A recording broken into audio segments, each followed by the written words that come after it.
Hey, what's up team? Mr. Hargatai here again, back for another review and slowdown day on Fridays. I want to keep this video pretty short, so we're actually going to just jump right in. Let's get ironic. Cue the song. It's like rain. Alright, so irony is a term that's infamously difficult to define. The reason being, people misuse it all the time. Probably the most famous misuse of this term comes from Alanis Morissette's 1990s jam, Ironic. In this song, Alanis Morissette talks about a bunch of problems that she would label as ironic. The problem? None of them are actually ironic. As an example, some of the lyrics are things like, it's like rain on your wedding day, it's the good advice that you just didn't take, it's like meeting the man of your dreams and then his beautiful wife. Yeah, all these things. Technically, bad luck, coincidences, sure. Irony? Nah. And it's actually funny if you think about it, because the song that's titled Ironic, that has no examples of irony in it, would actually, in a meta sort of way, be ironic. Wait, what? Confused? Let me break it down for you. So a clear definition of irony that you can use to think of is basically this.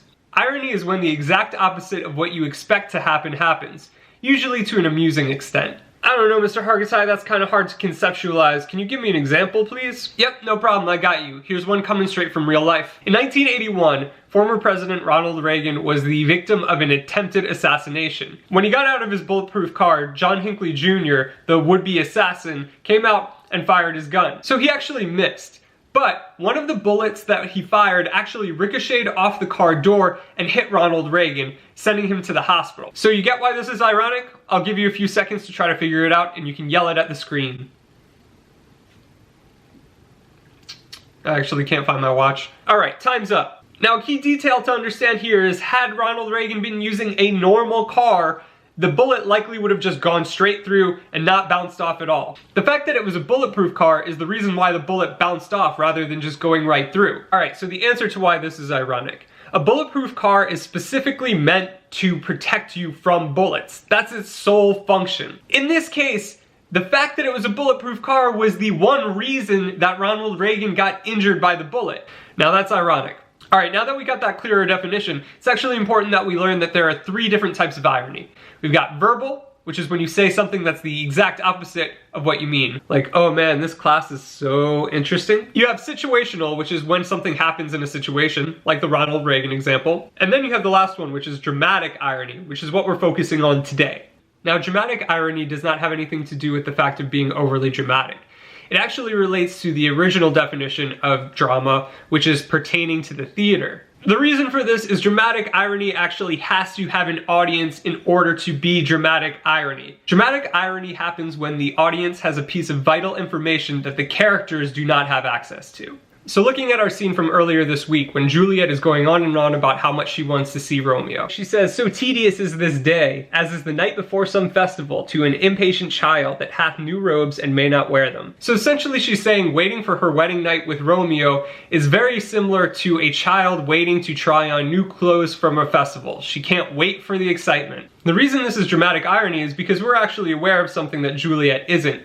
We know at this point that Romeo has actually killed her cousin and has to flee Verona as a result. So Romeo actually had to go into quarantine.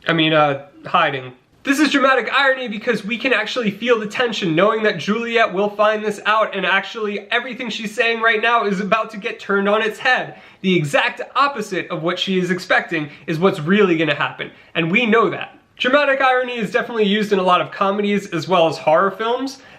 If you'd like more information on that, you can actually check out this cool video that I'm linking here. It'll explain it a little more in detail. And since you've all been doing a lot of reading and writing lately, I figured I'd give you a break on one of those things, not both, because let's not get too crazy here. Instead of analyzing a text, we're going to actually analyze a clip from one of my favorite movies of all time, Back to the Future. Now, if you haven't seen the movie, first off, shame on you, what are you doing with your life? But anyway, if you haven't seen the movie, let me build some important context up for you here. Our main protagonist, Marty McFly, has actually gone back in time to when his parents were both in high school. He's aware that he's sent back in time. We, the audience, are aware that he's sent back in time. However, other characters don't know this. So let's take a look at this clip in which Marty McFly meets his mother from the past, and things don't go quite as you'd expect them to. Been asleep for almost 9 hours now. Had a horrible nightmare. Dreamed that I went back in time. It was terrible. Well, safe and sound now, back in good old 1955. 1955? Why do you keep calling me Calvin? Well, that is your name, isn't it? Calvin Klein? It's written all over your underwear. Oh, I guess they call you Cal. No, actually, people call me Marty. Oh. Pleased to meet you, Calvin. Marty. Klein.